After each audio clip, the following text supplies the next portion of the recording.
ପିଲାମାନେ ସୁପ୍ରଭାତ। ନିଶ୍ଚିନ୍ତ ଭାବରେ ଭଲରେ ଥିବ ତୁମେମାନେ। ଆଜି ଭାରି ଖୁସି ଜଣାପଡ଼ୁଛ ତ। କ'ଣ ହେଇଛି? ବର୍ତ୍ତମାନ ଗଣିତ ପଢ଼ିବା ବୋଲି ନା କ'ଣ? ଆଚ୍ଛା ଆଚ୍ଛା, ଠିକ୍ ଅଛି। ଗଣିତ ବହୁତ ମଜାଦାର ପାଠ, ବହୁତ ଆନନ୍ଦ ଦେଇଥାଏ। ତ ଟିକିଏ ବୁଝିଗଲେ ଆଉ ଟିକେ ଅଭ୍ୟାସ କରିଗଲେ ନା ଗଣିତର ସବୁ ସମସ୍ୟା ସମାଧାନ କରିହୁଏ। ତୁମେମାନେ ତୃତୀୟ ଶ୍ରେଣୀରେ, ଚତୁର୍ଥ ଶ୍ରେଣୀରେ, ପଞ୍ଚମ ଶ୍ରେଣୀରେ ବହୁତ ନୂଆ ନୂଆ ଜିନିଷ ସବୁ ଗଣିତରେ ପଢ଼ିଛ। ତେବେ ଏଇ ଷଷ୍ଠ ଶ୍ରେଣୀରେ ଆମେ ଆଉ ଟିକେ ଅଧିକା ନୂଆ ନୂଆ ବି ଜାଣିବା। ତାହେଲେ ଆଗକୁ ବଢ଼ିବା ପିଲାମାନେ। ଠିକ୍ ଅଛି ପିଲାମାନେ, ଆମେ ଆଜି ଏଇ ଷଷ୍ଠ ଶ୍ରେଣୀର ପ୍ରଥମ ଅଧ୍ୟାୟ, ଗଣିତର ପ୍ରଥମ ଅଧ୍ୟାୟ ଯାହାକି ଆକୃତିର ସଂରଚନା, ସେ ବିଷୟରେ ଆମେ କିଛି ଜାଣିବା। ତେବେ ତୃତୀୟ, ଚତୁର୍ଥ, ପଞ୍ଚମ ଶ୍ରେଣୀରେ ଆମେ କିଛି ଏକମାତ୍ରିକ, ଦ୍ୱିମାତ୍ରିକ, ତ୍ରିମାତ୍ରିକ ଏପରିକି ବହୁମାତ୍ରିକ ବିଷୟରେ ମଧ୍ୟ ଧାରଣା ପାଇଥିଲେ। ତେବେ କଥାଟା ହେଉଛି ଏ ଗଣିତର ଯେଉଁ ବିଭାଗ ଆକୃତି ଗୁଡ଼ିକର ସଂରଚନା ସହିତ ସମ୍ପର୍କିତ ତାକୁ ହିଁ ଜ୍ୟାମିତି ବୋଲି କୁହାଯାଏ। ଏକଥା ତୁମେ ଆଗରୁ ଶୁଣିଥିବ ନିଶ୍ଚୟ। ତେବେ ଆଜିର ଏଇ ଅଧ୍ୟାୟରେ ଆମେ କ'ଣ କରିବା ନା ଏଇ ଆକୃତିମାନଙ୍କର କ୍ରମ, ଆକୃତିମାନଙ୍କର ସଂରଚନା ସେ ବିଷୟରେ ଆଉ ଟିକେ ଅଧିକା କଥା ଜାଣିବା। ଏ ଦେଖ, ଏଇ ଚିତ୍ରଟି ତୁମେ ଆଗରୁ ଚିହ୍ନିଛ। ଏଇ ଚିତ୍ରଟାକୁ କ'ଣ କୁହାଯାଏ? ତ୍ରିଭୁଜ ବୋଲି କୁହାଯାଏ, ନାଇଁ କି? ଠିକ୍ ସେମିତି ଦେଖିଲ ପିଲାମାନେ, ଏଇ ଯେଉଁ ଚିତ୍ରଟି ଦେଖେଇଲି ୟାକୁ କ'ଣ କୁହାଯାଏ? ଦ୍ୱିତୀୟ ଚିତ୍ରରେ ୟାକୁ କୁହାଯାଏ ଚତୁର୍ଭୁଜ, ନୁହେଁ କି? ତାପରେ ଯିବା, ଏଇ ଦେଖିଲ ଚିତ୍ରଟି, ୟାକୁ କ'ଣ କୁହାଯାଏ? ୟାକୁ କୁହାଯାଏ ପଞ୍ଚଭୁଜ। ପୁଣି ଦେଖ ଏଇ ଚିତ୍ରଟି, ୟା ସହିତ ନିଶ୍ଚିନ୍ତ ଆଗରୁ ପରିଚିତ ଅଛ ତୁମେ, ନାଇଁ କି? ଏଇ ଚିତ୍ରଟି କ'ଣ କୁହାଯାଏ? ଷଡ଼ଭୁଜ। ଦେଖ ପିଲାମାନେ, ଏଇ ଚିତ୍ରଟି 5 ନମ୍ବର ଚିତ୍ରରେ ମୁଁ ତୁମକୁ ଆଉ ଗୋଟେ ଚିତ୍ର ଦେଖାଉଛି। ଏଇଟା ୟାକୁ କ'ଣ କୁହାଯାଏ? 6 ନମ୍ବର ଚିତ୍ରରେ ୟାକୁ କ'ଣ କୁହାଯାଏ? 7 ନମ୍ବର ଚିତ୍ରରେ ୟାକୁ ବି କ'ଣ କୁହାଯାଏ? 8 ନମ୍ବର ଚିତ୍ରରେ ୟାକୁ କ'ଣ କୁହାଯାଏ? ୟାକୁ ତୁମେ ନିଶ୍ଚିନ୍ତ ଭାବରେ ନାମକରଣ କରିପାରିବ ନିଶ୍ଚୟ, ନୁହେଁ କି? ଦେଖିବା, 5 ନମ୍ବର ଚିତ୍ରକୁ ଆମେ ସପ୍ତଭୁଜ ବୋଲି କହୁ, ନାଇଁ କି? ଏଠି ଦେଖିଲ 7ଟି ବାହୁ ଅଛି। ତାପରେ ଯିବା 6 ନମ୍ବର ଚିତ୍ର। 6 ନମ୍ବର ଚିତ୍ରରେ ତାକୁ ଅଷ୍ଟଭୁଜ ବୋଲି ଆମେ କହୁଛନ୍ତି। ଠିକ୍ ସେଭଳି 7 ନମ୍ବର ଚିତ୍ରଟି ଦେଖ, ଏଥିରେ ତାକୁ କହୁଛନ୍ତି ନଅଭୁଜ ବୋଲି କହୁଛନ୍ତି। ଠିକ୍ ସେମିତି ଶେଷ ଚିତ୍ରଟି ଦେଖିଲ, ୟାକୁ ଦଶଭୁଜ ବୋଲି କହୁଛନ୍ତି। ବୋଧେ ତୁମମାନେ ସମସ୍ତେ ବୁଝିପାରିଥିବ ନିଶ୍ଚିନ୍ତ ଭାବରେ, ନାଇଁ କି? ତାହେଲେ ଆସ ଆମେ ବୁଝିବା। ପ୍ରଥମ କଥାଟା ହେଉଛି ସରଳ ବହୁଭୁଜର ଆକୃତିର କ୍ରମରେ ବାହୁ ସଂଖ୍ୟା 3ରୁ ଆରମ୍ଭ କରି ଗଣନ ସଂଖ୍ୟା ଦ୍ୱାରା ସୂଚିତ କରାଯାଇଥାଏ। ଗୋଟି ଗୋଟି କରି ଆମେ ବର୍ତ୍ତମାନ ବୁଝିବା, ନାଇଁ କି? ଯେପରିକି ବାହୁ ସଂଖ୍ୟା ଯେତେବେଳେ 3 ଥିଲା ଆମେ ଲକ୍ଷ୍ୟ କରିଥିଲେ, ସେତେବେଳକୁ ଆମେ ତାକୁ କ'ଣ କହୁଥିଲେ? ନା ତାକୁ କହୁଥିଲେ ଆମେ ତ୍ରିଭୁଜ, ନୁହେଁ କି? ଆଚ୍ଛା, ଯେତେବେଳେ ବାହୁ ସଂଖ୍ୟା 4 ଥିଲା ସେତେବେଳେ ଆମେ ତାକୁ କ'ଣ କହୁଥିଲେ? କହିପାରିବ ଟି? ତାକୁ କହୁଥିଲେ ଆମେ କ'ଣ? ଚତୁର୍ଭୁଜ। ଆଚ୍ଛା, ଭେରି ଗୁଡ୍। ତାପରେ ବାହୁ ସଂଖ୍ୟା ଯେତେବେଳେ 5 ଥିଲା, ଦେଖିଥିଲ ଚିତ୍ରଟି, ତାକୁ ଆମେ କ'ଣ କହୁଥିଲେ? ପଞ୍ଚଭୁଜ, ନୁହେଁ କି? Very good. ବାହୁ ସଂଖ୍ୟା ଯେତେବେଳେ 6 ଥିଲା ସେତେବେଳେ ଆମେ ତାକୁ କ'ଣ କହୁଥିଲେ? ମନେ ପକାଅ ଟିକେ। ତାକୁ କହୁଥିଲେ ଆମେ ଷଡ଼ଭୁଜ। ବାହୁ ସଂଖ୍ୟା ଯେତେବେଳେ 7 ଥିଲା ସେତେବେଳେ ଆମେ ତାକୁ କ'ଣ କହୁଥିଲେ? ଭଲ ଭାବରେ ମନେ ପକାଅ। ସପ୍ତଭୁଜ।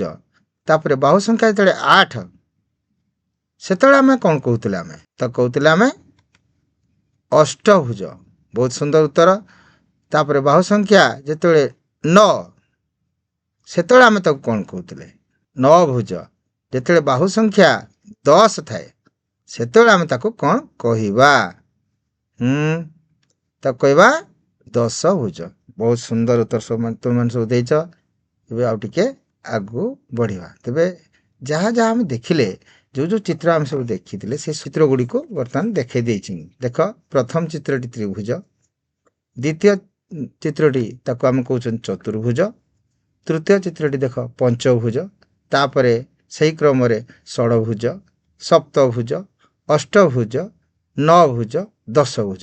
ଟିକେ ଲକ୍ଷ୍ୟ କଲ ଚିତ୍ର ଗୁଡ଼ିକରେ ଯେଉଁ ବାହୁଗୁଡ଼ିକ କେମିତି ଭାବରେ ସଜା ହେଇଛି, ନୁହେଁ କି? ଏଇ ଯେତେ ସବୁ ଦେଖିଲେ ଆମେ ୟାକୁ ସରଳ ବହୁଭୁଜ ବୋଲି କୁହାଯାଏ। ଆମ ମନ ପ୍ରଶ୍ନ ଉଠେ, ତାହେଲେ କହୁ ସରଳ ବହୁଭୁଜ ଆମେ କାହିଁ କହିବା, ନୁହେଁ କି? ତେବେ ସେ ବିଷୟରେ ଟିକେ ଆଲୋଚନା କରିଦେବା।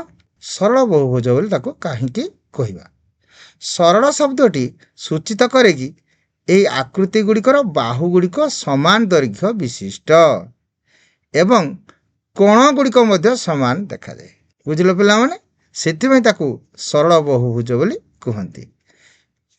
ମନେ ରଖ, ପରବର୍ତ୍ତୀ ଅଧ୍ୟାୟରେ ଆମେ କୋଣ ଆଉ ତାର ମାପ ବିଷୟରେ ଆଉ ଟିକେ ଅଧିକ ଆଲୋଚନା କରିବା। ଆମେ ଏଇ ଯେଉଁ ଆକୃତି କ୍ରମରେ ଆମେ ସରଳ ବହୁଭୁଜ କଥା ଆଲୋଚନା କଲେ, ନୂଆ ନୂଆ କଥା କିଛି ଜାଣିଲେ। ଏବେ ଆମେ ଆଲୋଚନା କରିବା ସମ୍ପୂର୍ଣ୍ଣ ଲେଖଚିତ୍ର ବିଷୟରେ। ଏ ଯେଉଁ ସମ୍ପୂର୍ଣ୍ଣ ଲେଖଚିତ୍ରରେ ଦେଖ, ମୁଁ ଛବି କେତୋଟି ଦେଖାଉଛି। ପ୍ରଥମ ଛବିରେ ଦେଖିଲ, ଯେଉଁ ଛବିରେ ଅଛି ଦୁଇଟା ନାଲି ନାଲି ବିନ୍ଦୁ ଅଛି ଦୁଇ ପାର୍ଶ୍ୱରେ, ଦେଖିପାରୁଛଟି? ତାକୁ କୁହନ୍ତି ଆମେ ପ୍ରାନ୍ତ ବିନ୍ଦୁ। ସେ ପ୍ରାନ୍ତ ବିନ୍ଦୁ କେତେଟି ଅଛି ନା ଦୁଇଟି ଅଛି। ମଝିରେ ତାକୁ ସଂଯୋଗ କଲା ଭଳିଆ ଗୋଟେ ରେଖା ଅଛି, ନାଇଁ କି? ତାହେଲେ ରେଖାଖଣ୍ଡ ତାକୁ କୁହନ୍ତି। ସେ ରେଖାଖଣ୍ଡ କେତେଟି ଅଛି? ଗୋଟେ ଅଛି, ନାଇଁ କି? ୟାପରେ ଯିବା ଆମେ ଦ୍ୱିତୀୟ ଚିତ୍ରକୁ। ଦ୍ୱିତୀୟ ଚିତ୍ରରେ ଦେଖ, ଏଠି ତିନୋଟି ନାଲି ନାଲି ଯେଉଁ ଡଟ୍ ଦିଆହେଇଛି ବା ବିନ୍ଦୁ ଦିଆହେଇଛି, ତାହେଲେ ତାକୁ ଆମେ କ'ଣ କହୁଛନ୍ତି? ଆମେ ଶୀର୍ଷ ବିନ୍ଦୁ କୁହନ୍ତି। କେତେଟା ଶୀର୍ଷ ବିନ୍ଦୁ ଅଛି? ତିନୋଟି ଅଛି। ଆଚ୍ଛା, ରେଖାଖଣ୍ଡ କେତେଟି ଅଛି? ରେଖାଖଣ୍ଡ ତିନୋଟି ଅଛି। Very good. ଏଠି ଦେଖ, ଆମ ମନ ଭିତରେ ଗୋଟେ ପ୍ରଶ୍ନ ଆସୁଛି, ଏଠି ପ୍ରାନ୍ତ ବିନ୍ଦୁ କୁହାଗଲା, ଏଠି ପୁଣି ଶୀର୍ଷ ବିନ୍ଦୁ କୁହାଗଲା। ପ୍ରଥମ ଚିତ୍ରଟିରେ ଏ ଗୋଟେ ଆବଦ୍ଧ ଚିତ୍ର ନୁହେଁ, କିନ୍ତୁ ଦ୍ୱିତୀୟ ଚିତ୍ରରେ ଦେଖ, ତିନିଟା କୋଣକୁ ଯୋଡ଼ିକିରି ତିନୋଟି ରେଖା ସେ କ'ଣ କରିଛି? ଚିତ୍ରଟିକୁ ଆବଦ୍ଧ କରିଛି। ତେଣୁ ଆବଦ୍ଧ ଚିତ୍ରରେ ତାକୁ ଆମେ ଶୀର୍ଷ ବିନ୍ଦୁ ବୋଲି ନାମକରଣ କରିଛନ୍ତି। ବୁଝିହେଲା? ଯିବା ଆଗକୁ। ଦେଖ, ଏଇ ଚିତ୍ରଟିରେ ଦେଖ, ଶୀର୍ଷ ବିନ୍ଦୁ କେତେଟି ଅଛି ନା ଚାରୋଟି ଅଛି, ନା ଚାରୋଟି ନାଲି ଡଟ୍ ତୁମେ ଦେଖିପାରୁଛ। ଆମର ଯେଉଁ ରେଖାଖଣ୍ଡ ଉଠିଛି ଅଛି, ତାକୁ ଗଣିବାଟା ଟିକେ ଜଟିଳ ଅଛି। ଦେଖିଲ, 1 2 3 4 5 କରି ଆମେ ଗଣୁଛନ୍ତି। ତାହେଲେ ରେଖାଖଣ୍ଡ କେତେଟି ଅଛି? ଏଠି ରେଖାଖଣ୍ଡ ଅଛି 6ଟି ଅଛି। ବୁଝିପାରିଲ? ତ ଆଗକୁ ଯିବା। ତାହେଲେ ଦେଖ ପିଲାମାନେ, ଏଇ ଯେଉଁ ଚିତ୍ରଟି ଆଉ ଟିକେ ଜଟିଳ ଦେଖାଯାଉଅଛି। ଏଠି ନାଲି ରଙ୍ଗର ଯେଉଁ ବିନ୍ଦୁ ଅଛି 5ଟି ଅଛି, ଦେଖିପାରୁଛ? ତାକୁ ଆମେ କ'ଣ କହୁଛନ୍ତି? ଶୀର୍ଷ ବିନ୍ଦୁ 5ଟି, ନୁହେଁ କି? ଠିକ୍ ସେଇଭଳି ସେଠି ଲକ୍ଷ୍ୟ କର, ଦେଖିବ ଯେଉଁ ରେଖାଖଣ୍ଡ ଗୁଡ଼ିକ ଅଛି ଟିକେ ଛନ୍ଦି ହେଇକିରି ଅଛି, ତାକୁ ଗଣିବାଟା ଏତେ ସହଜ ନୁହେଁ। ଟିକେ ନିରୀକ୍ଷିକିରି ଗଣିଲେ ଗଣି ହେବ। ତାହେଲେ ରେଖାଖଣ୍ଡ କେତୋଟି ଅଛି ଦେଖିଲ? ରେଖାଖଣ୍ଡ ଅଛି 10ଟି। ବୁଝିହେଲା ପିଲାମାନେ? ତାପରେ ଯିବା ପରବର୍ତ୍ତୀ ଚିତ୍ର। ପରବର୍ତ୍ତୀ ଚିତ୍ରରେ ଦେଖ, ଏଇଟା ଆଉ ଟିକେ ଜଟିଳ ଅଛି ଚିତ୍ରଟି। ଏଥିରେ ନାଲି ବିନ୍ଦୁ ଅଛି 1 2 3 4 5 6ଟି, ନାଇଁ କି? ତାହେଲେ ଶୀର୍ଷ ବିନ୍ଦୁ କେତୋଟି ଅଛି? 6ଟି ଅଛି। ତାପରେ ରେଖାଖଣ୍ଡ କେତୋଟି ଅଛି? ତ ଟିକେ ଗଣିବା କଷ୍ଟକର ଯଦିଓ ଆମେ ଧୀରେ ଧୀରେ ଗଣିବା ତାକୁ। ଦେଖ, ରେଖାଖଣ୍ଡ ଅଛି କେତୋଟି? ଦେଖିଲ, 15ଟି ଅଛି। Very good. ସୁନ୍ଦର ଭାବରେ ତୁମେ ଗଣିଛ, ନାଇଁ କି? ଆଚ୍ଛା, ଇଏ ହେଉଛି ଆମର ସମ୍ପୂର୍ଣ୍ଣ ଲେଖ ଚିତ୍ର। ବୁଝିଲ? ଏବେ ଆମେ ଆଗକୁ ବଢ଼ିବା। ଏଥିରେ ତୁମେ ବର୍ଗଚିତ୍ର ବିଷୟରେ ପିଲାମାନେ ଆଗରୁ ଜାଣିଛ। ଚତୁର୍ଥ ପଞ୍ଚମ ଶ୍ରେଣୀରେ ବର୍ଗଚିତ୍ର ବିଷୟରେ କୁହାଯାଇଥିଲା, ହେଲା କି? ଯେଉଁ ଚିତ୍ର ଗୁଡ଼ିକର ତାର ଯେଉଁ 4ଟି ଯାକ ବାହୁ ସମାନ ଥାଏ ଆଉ କୋଣ ଗୁଡ଼ିକ ସମକୋଣ ଥାଏ, ତାକୁ ଆମେ ବର୍ଗଚିତ୍ର ବୋଲି ଆମେ କହୁଛନ୍ତି। ତେବେ ସେ ବର୍ଗଚିତ୍ର ବିଷୟରେ ଆଉ ଟିକେ ଜାଣିବା। ଅନେକ ଗୁଡ଼ିଏ ବର୍ଗଚିତ୍ର ଗୋଟିଏ ବର୍ଗଚିତ୍ରରେ କିପରି ହଜିଯାଇଥାଏ ସେଟାକୁ ଆମେ ଦେଖିବା ଟିକେ। ଦେଖ ପିଲାମାନେ, ଏଇଠି ଗୋଟେ ମୁଁ ଅଙ୍କନ କଲି। ଦେଖ, ଏଇଟା ଗୋଟେ ବର୍ଗଚିତ୍ର। এই ବର୍ଗଚିତ୍ରରେ ଏଠି ପ୍ରଥମ ଚିତ୍ର ଯେଉଁ ଦେଖାଇଲି ବର୍ଗଚିତ୍ରରେ ଏଠି ଅଛି, ଦେଖିପାରୁଛ ଠିକ୍? ଆଚ୍ଛା, ଏଇଟା ଦ୍ୱିତୀୟ ଚିତ୍ର ମୁଁ ଯେଉଁ ଦେଖାଉଛି, ଦେଖ, ଦ୍ୱିତୀୟ ଚିତ୍ରରେ ତାଠୁ ଟିକେ ଅଲଗା ଅଛି, ନୁହେଁ କି? ଏଇଠି ଦେଖ, ପ୍ରଥମ ବର୍ଗଚିତ୍ରଟିକୁ ତାକୁ ଭାଗ କରିଦିଆଯାଇଛି, ହେଲା। ତାପରେ ଦେଖ, ଏଇଠି ଅଛି ଏଇ ଯେଉଁ ବଡ଼ ଚିତ୍ରଟି ଦେଖାଇଲି, ଏଥିରେ ବଡ଼ ବର୍ଗଚିତ୍ରଟାକୁ ପୁଣି ଗାର ଟାଣିକି ପୁଣି ଭାଗ କରିଦିଆଯାଇଛି। ଦେଖିପାରୁଛ ତୃତୀୟ ଚିତ୍ରରେ।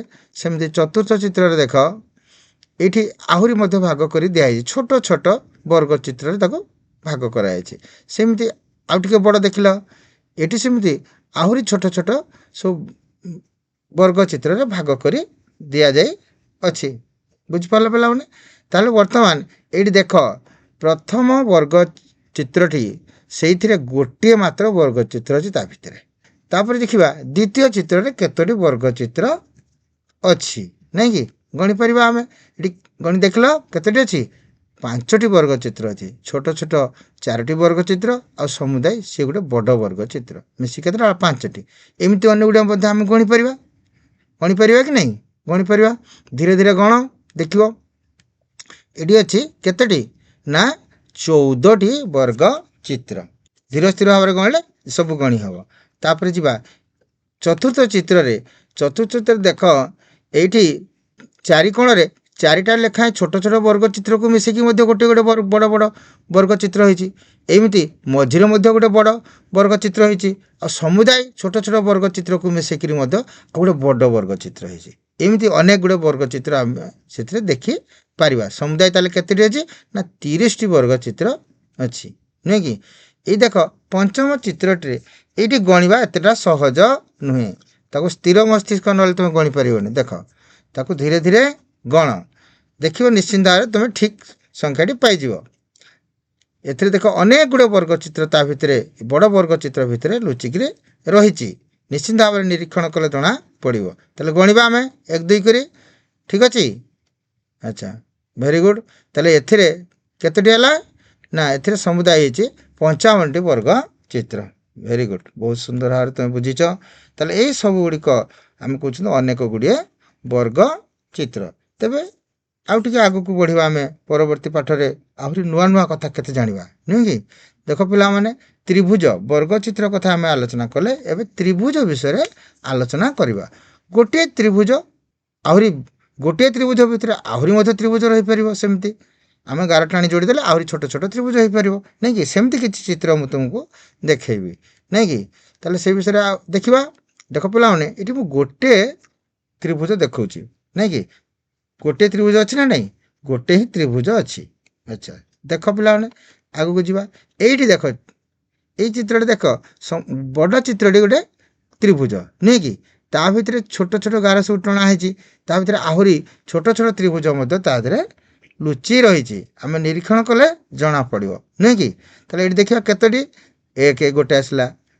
ହଁ, ନେକ୍ସଟ ଦେଖିଲ। ହଁ ହଁ ହଁ, ଏମିତି ଦେଖ, ପ୍ରଥମ ତ୍ରିଭୁଜ ଥିଲା, ତାପରେ 1 2 3 4, ପୁଣି 4ଟା ଯୋଡ଼ି ହେଇଗଲା। ତାହେଲେ ସମୁଦାୟ କେତୋଟି ତ୍ରିଭୁଜ ହେଇଗଲା? ଦେଖିଲ, 5ଟି ତ୍ରିଭୁଜ।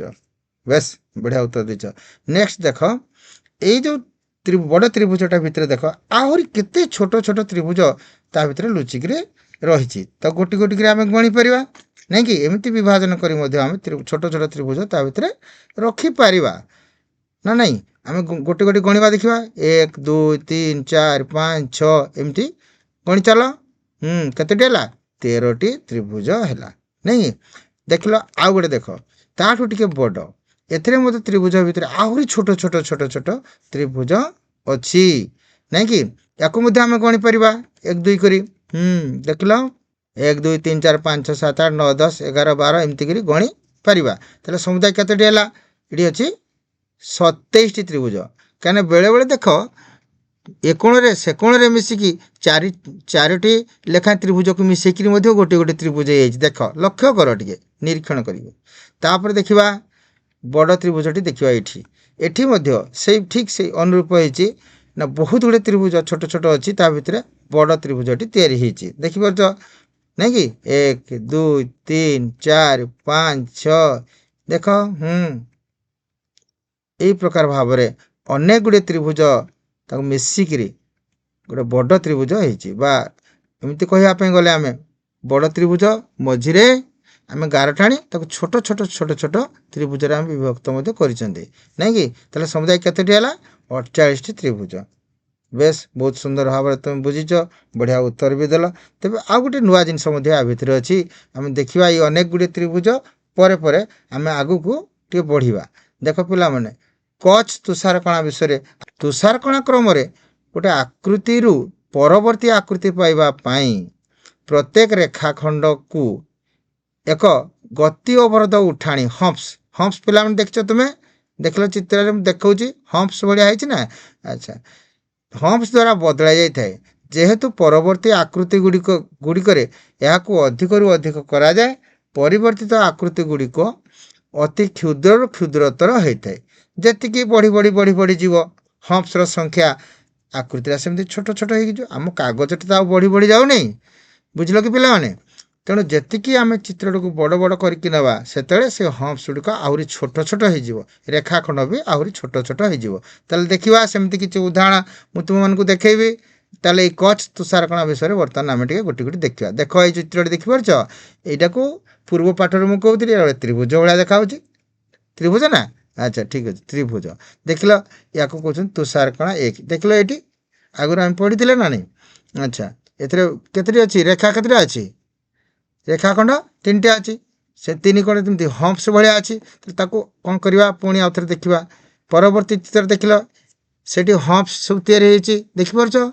अच्छा ताले या अपेक्षा ये निश्चिंत भाव में बढ़ी बढ़ी गला नहीं कि अधिक जटिल हो गला ताले बढ़ी बढ़ी जो गला या आम तुषारकणा 2 प्रकार आम कहते तापर जीवा देख तृतीय नंबर तुषारकणार देख आउ टे भिन्न अच्छे से हम्प्सर संख्या बढ़ी जाइए रेखाखंडर संख्या भी बढ़ी जाइए नुहे कि आउ जटिल जना पड़ी सेमती ये जो 4 नंबर तुषारकणाटी देख पे मैंने ए हम्प्सर संख्या अनेक अच्छी एमती कि आम पाखे बेले बेले गणवा भी संभव हो पारनी साधारण भाव में ताकू बहुत निरीक्षण कले जा गणा जापर देख जो आकार ठीक रोचे किंतु हम्प्सर संख्या बढ़ी जाऊँगी रेखाखंडर संख्या बढ़ी जाऊँगी से गुड़िक अति छोट छोट हो जाऊँगी नुहे कि केते सुंदर देखा पिला माने तुषारकणा 1 रे से कौन है रेखाखंड संख्या केते अच्छी कहले देखी 3टी अच्छी रेखाखंड संख्या 3टी अच्छी। अच्छा ए शीर्ष संख्या केतटी अच्छी 3टी देखिपार तापर जीवा ताले एठी हमर कोण संख्या केतटी अच्छी ना 3टी अच्छी नुहे कि कोण संख्या केतटी अच्छी 3टी ताले प्रथम चित्रटी मुझे भल भाव देखईदेली रेखाखंड संख्या 3 शीर्ष संख्या 3 कोण संख्या 3 यहाँ बुझीपार ताले देखा तुषारकणा 2 रे आम देखा ये रेखाखंड संख्या केतटी अच्छी 12टी अच्छी वेरी गुड। नेक्स्ट जीवा आम देख शीर्ष संख्या केतटी अच्छी 6टी अच्छी बर्तमान देखिए कोण संख्या देख कोण केतटी अच्छी गणिल भल भाव 1 2 3 4 5 एमती गणी चल कोण संख्या केतटी 6टी वेरी गुड।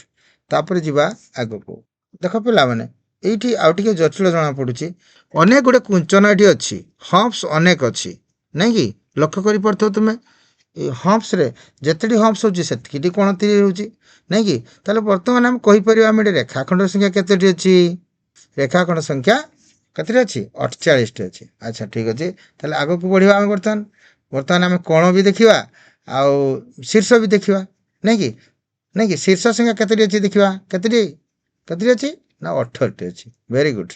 तापर कोण केतटी अच्छी गण देख लो प्रत्येक हम्प्स रे गोटे गोटे कोण अच्छी जोटा कि भितर आड़ को देखा जाउची ये जो तुषारकणा 4 रे देख रेखाखंड गुड़ी बहुत छोट छोट जना पड़ी नुहे कि कोण भी बहुत छोट माने छोट छोट जना पड़ू अच्छी ताको बहुत निरीक्षण कर गणिया को पड़ो नहीं कि ताले रेखाखंड ये गण भल बड़ कर दू चित्रटी देख लो। हाँ बर्तमान गणिल 1 2 कर गण निरीक्षण कर भल भाव गण 192टी अच्छी। अच्छा अच्छा ठीक अच्छे बर्तमान देखा आमर कोण संख्या केतटी अच्छी कोणटा तुम आराम रे देखिपार देखा जाऊँ बड़ कर दिखाई कोण संख्या केतटी अच्छी ना 66टी अच्छी। अच्छा बर्तमान पिला तुम कहीपर शीर्ष संख्या केतटी अच्छी 66टी। बर्तमान ये चित्र गुड़ी को निज खातार तुम तैयारी कर बहुत सुंदर भाव में तैयारी कर स्केल पेंसिल साहाय्य तुम तैयारी कर सुंदर भाव में तार नामकरण मध्य तुम कर केतटी चित्र देली 8टी देख प्रत्येक चित्र देख तुम तुलना कर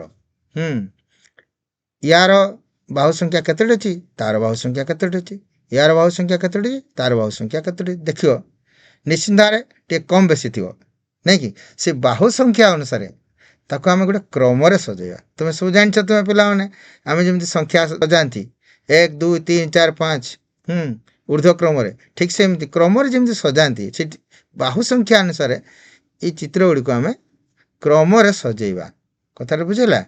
ତେଣୁ ପ୍ରଥମ କିଏ ହେବ ଦେଖିବା। ପ୍ରଥମରେ ଆମେ କାହାକୁ ରଖିବା ଦେଖିଲ, ଭଲ ଭାବରେ ଦେଖ ଟିକେ। ବେଶ, ଆଚ୍ଛା, ତାହେଲେ ଆମେ ତ୍ରିଭୁଜକୁ ପ୍ରଥମରେ ରଖିଲେ। କାହିଁକି ନା ୟାର ସବୁଠୁ କମ୍ ବାହୁ ଅଛି। ତାଠୁ ଟିକେ ଯିଏ ଅଧିକା ଥିବ ସେ ରହିବ ଦ୍ୱିତୀୟରେ, ତାଠୁ ଯିଏ ଟିକେ ଅଧିକା ଥିବ ସେ ରହିବ ତୃତୀୟରେ, ନାଇଁ କି? ତାପରେ ଦେଖିବା, ବର୍ତ୍ତମାନ ତୁଳନା କର ତୁମେ। ତାହେଲେ ଦ୍ୱିତୀୟରେ କିଏ ରହିବ ଦେଖ। ଭେରି ଗୁଡ୍, ଦ୍ୱିତୀୟରେ ୟାକୁ ଆମେ ରଖିବା। ତୃତୀୟରେ କିଏ ରହିବ ଦେଖିଲ? ନିଶ୍ଚିତ ଭାବରେ କହିପାରିବ ତୁମେ ଦେଖିକିରି। ଆଚ୍ଛା ଆଚ୍ଛା, ହଁ, ୟାକୁ ରଖିବା ଆମେ ତୃତୀୟରେ, ନାଇଁ କି? ତାର କେତୋଟି ବାହୁ ଅଛି ନା 5ଟି ବାହୁ ଅଛି। ଗଣି ପାରୁଛ ପିଲାମାନେ? ତାପରେ ଦେଖିବା ବାହୁ ସଂଖ୍ୟା ଆଉ ଟିକେ ଅଧିକା ଥିବ ଯିଏ, ସେ ତାହେଲେ ଚତୁର୍ଥ ରହିବ। ଦେଖିଲ, ଭଲକି ତୁଳନା କର। ଇଏ ହେଲା ଚତୁର୍ଥରେ ଆମେ ରଖିଲେ ତାକୁ। ତାପରେ ପଞ୍ଚମରେ କାହାକୁ ରଖିବା? ବଢ଼ିଆ ଉତ୍ତର ଦେଇଛ, ୟାକୁ ରଖିବା ପଞ୍ଚମରେ। ତାପରେ ଦେଖିବା ଷଷ୍ଠରେ କାହାକୁ ରଖିବା? ବହୁତ ସୁନ୍ଦର, ବହୁତ ସୁନ୍ଦର। ତାପରେ ଦେଖିବା ସପ୍ତମରେ କାହାକୁ ରଖିବା? ଅତି ସୁନ୍ଦର। ତାପରେ ଇଏ ନିଶ୍ଚିନ୍ତ ଭାବରେ ତୁମର ଅଷ୍ଟମରେ ରହିବ, ନାଇଁ କି ଶେଷଟା? ଆଚ୍ଛା ଆଚ୍ଛା ଆଚ୍ଛା, ବହୁତ ସୁନ୍ଦର ଭାବରେ ତୁମେ ବୁଝିଛ ପାଠଟି। ନିଶ୍ଚିନ୍ତ ଭାବରେ ଏବେ ଯାହା ପଚାରିଲେ ବି କହିପାରିବ। ଆମେ ଯେଉଁ ସରଳ ବହୁଭୁଜ କଥା ଆମେ ଆଲୋଚନା କରୁଥିଲେ, ସେ ବିଷୟରେ ତୁମେ ବର୍ତ୍ତମାନ ନିଶ୍ଚିନ୍ତ ଭାବରେ ଗୋଟେ ଭଲ ଧାରଣା ଆସିଥିବ ତୁମର, ନାଇଁ କି? ଆଚ୍ଛା, ଠିକ୍ ଅଛି। ତାହେଲେ ତୁମେ ତ ବହୁତ କଥା ଜାଣିଲ। ୟା ପରେ ତୁମେ ଘରକୁ ଯିବ, ନାଇଁ କି? କିଛି ଘରେ କିଛି କରି ଆଣିବା ପାଇଁ ତୁମକୁ ପାଠ ମୁଁ ଦେବି। ଘର ପାଠ କ'ଣ କରିକି ଆଣିବ କାଲିକି, ହେଲା କି? ବିଭିନ୍ନ ପ୍ରକାର ଆକୃତି ଯୋଡ଼ିକି କାର୍ଟୁନ ଚିତ୍ର ଅଙ୍କନ କରିବ। ତୁମେ କାର୍ଟୁନ ସବୁ ଦେଖିଛ ସବୁ, ନାଇଁ କି? ଖବରକାଗଜରେ ବାହାରେ, ବିଭିନ୍ନ ପତ୍ର ପତ୍ରିକାରେ ବାହାରେ କାର୍ଟୁନ। ବିଭିନ୍ନ ପ୍ରକାର ଆକୃତି ଯୋଡ଼ିକି ତ୍ରିଭୁଜ, ଚତୁର୍ଭୁଜ, ପଞ୍ଚଭୁଜ, ଷଡ଼ଭୁଜ, ତାକୁ ଯୋଡ଼ି ଯୋଡ଼ି ଯୋଡ଼ି କରି ତୁମେ କ'ଣ କରିବ? ଗୋଟେ କାର୍ଟୁନ ଚିତ୍ର କରିକିରି ଧରିକି ଆସିବ। ପାରିବଟି ପିଲାମାନେ? ଠିକ୍ ଅଛି, ଅଭ୍ୟାସ କର, ନିଶ୍ଚିନ୍ତ ଭାବରେ ମଜା ଲାଗିବ। ଠିକ୍ ଅଛି ପିଲାମାନେ, ଆମେ ଯେଉଁ ବିଷୟଟି ପଢ଼ିଲେ ନିଶ୍ଚିନ୍ତ ଭାବରେ ତୁମେମାନେ ବୁଝିପାରିଥିବ। ଘରକୁ ଗଲେ ଯେଉଁ ଘର ପାଠଟି ଦେଇଛି ତାକୁ ନିଜେ କରିବ। ଯଦି ନ ଆସିଲା ମାଆଙ୍କୁ ପଚାରିବ, ବାପାଙ୍କୁ ପଚାରିବ, ଯଦି ଆବଶ୍ୟକ ପଡ଼େ ସାଙ୍ଗସାଥିମାନଙ୍କୁ ମଧ୍ୟ ପଚାରିପାର। ଆଉ ଗୋଟେ କଥା ହେଉଛି, ତୁମ ବିଦ୍ୟାଳୟରେ ତୁମ ସାର୍ମାନେ ଅଛନ୍ତି, ଦିଦିମାନେ ଅଛନ୍ତି, ସେମାନଙ୍କୁ ବୁଝି ନେଇଯିବ। କିଛି ଅଛପା ରଖିବନି, ସବୁ ଜିନିଷ ଭଲ ଭାବରେ ବୁଝିବ ଏବଂ ଅଭ୍ୟାସ କରିବ। ତାହେଲେ ଯାଇକିରି ଗଣିତ ପାଠଟି ତୁମକୁ ମଜା ଲାଗିବ। ଧନ୍ୟବାଦ। ଆଜି ଏଠି ରହିବା। ଖୁସିରେ ଶିଖିବା ସମସ୍ତଙ୍କ ଅଧିକାର। ନମସ୍କାର।